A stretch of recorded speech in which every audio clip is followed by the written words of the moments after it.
പുല്ലുമേട് വഴി കാനനപാതയിലൂടെ എത്തുന്ന തീർത്ഥാടകർക്കും ഉരൽക്കുഴിയിലേക്ക് പോകുന്ന തീർത്ഥാടകർക്കും ദുരിതങ്ങൾ സമ്മാനിക്കുകയാണ് പാണ്ടിത്താവളത്തിലൂടെയുള്ള യാത്ര.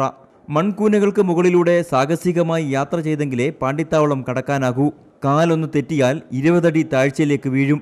കുട്ടികളും മുതിർന്നവരും അടക്കമുള്ള തീർത്ഥാടകർ ഭീതിയോടെയാണ് ഇതുവഴി യാത്ര ചെയ്യുന്നത്. ഞങ്ങൾ പ്രാർത്ഥിക്കുന്നുണ്ട്, ഞങ്ങൾക്ക് അടുത്ത കൊല്ലം ഞങ്ങൾ വരുമ്പോഴത്തേനും ഈ അവിടെ കൂടെ ഒന്ന് ശരിയാക്കി കിട്ടുകയാണെങ്കിൽ ഞങ്ങൾക്ക് സമാധാനമായിട്ട് ഇറങ്ങി പിന്നെ കാണുകയും കുളിക്കുകയും ചെയ്യാമല്ലോ എന്ന്. മുകളിൽ നിന്ന് കയറി വരുന്നതിനെക്കാട്ടിൽ ഏറ്റവും വലിയ കഷ്ടമാണ് ഇപ്പോൾ ഈ ഒരക്കുഴിയിലോട്ടൊന്ന് മുങ്ങാനായിട്ട് പോകുന്നത്. പിന്നെ മകരവിളക്കിനെ അങ്ങനെ സംബന്ധിച്ച് കോടാനോടി ഭക്തജനങ്ങൾ വരുന്ന സ്ഥലമാണ് ഇവിടെ. അപ്പോൾ അപകടങ്ങളിലാണ് നോക്കുന്ന സർക്കാരിൻ്റെ ബാധ്യതയാണ്. 20 ലക്ഷം ലിറ്റർ വീതം വെള്ളം ശേഖരിക്കാവുന്ന 2 ടാങ്കുകളുടെ നിർമ്മാണമാണ് പാണ്ടിത്താവളത്തിൽ നടക്കുന്നത്.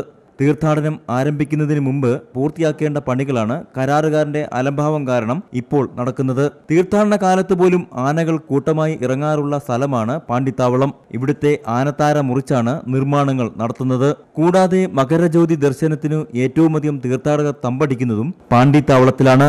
ഇവിടുത്തെ അശാസ്ത്രീയമായ നിർമ്മാണങ്ങൾ ആനകളുടെ സഞ്ചാരത്തെ മാത്രമല്ല മകരജ്യോതി ദർശനത്തെയും സാരമായി ബാധിക്കും. സന്നിധാനത്തു നിന്നും ക്യാമറമാൻ രാജേഷ് താവലോടിനൊപ്പം പങ്കജാക്ഷൻ.